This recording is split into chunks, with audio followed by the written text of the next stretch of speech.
नमस्कार जय Jagannath welcome to my channel Sneha foodie life vlog. आज रेसिपी होची अरुआ थाली। वीडियो रे कंटिन्यू रुहंतु, वीडियोटी को शेष पर्यंत निश्चय देखंतु। जदि मो चैनल रे नुआ अछंती तो वीडियो को सब्सक्राइब करिया पई जमा भी भूलिबेनी। ओडियांक प्रिय खाद्य अरुआ डालमा। कौनसी पूजा पर्व हेउ कि ओषा व्रत ओडियांक घरे अरुआ डालमाटा तो हवा सुनिश्चित। एबे जेहेतु चलीथिला कार्तिक मास तो आज पर्यंत आम घरे अरुआ थालीटे बनी नथिला। कहीं आमर जड़े मझी शाशुमा चली जाइए तो से कर्म सरू सरू 2 सप्ताह केवे बीतीगला जना पड़ानी। तो आज थिला मासर तृतीय सोमवार। भाविली आज अरुआ थालीटे निश्चय बनैबी। से बापा को ओऊ और शाग आने कही अरुआ डालमा सांग को ओऊ खटाटा प्रस्तुत करी।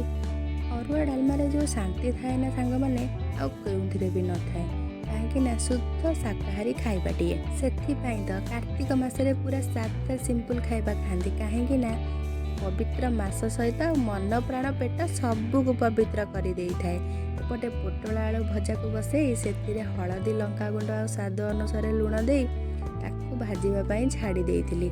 सेपटे जाए देखे तो आई को लगे कम किंतु आई तो रागिकी पूरा प्रचंड कहले कि रोषे कर तो रोषे सरुनी आई सबू सरला आसुना खाइबे। तापर एपटे सबूर प्रस्तुति सरला खंडे कंज कदली पत्र आनी से अरुआ भात डालमा शाग भजा भेंडी भजा आलू चटणी पोटल आलू भजा और लेंबू लंका को देकी रेडी कर अरुआ थाली। वीडियोटी आपको केमती लगे कमेंट रे निश्चय जनइबे। लाइक शेयर सब्सक्राइब निश्चय करेंगे। जय जगन्नाथ रही।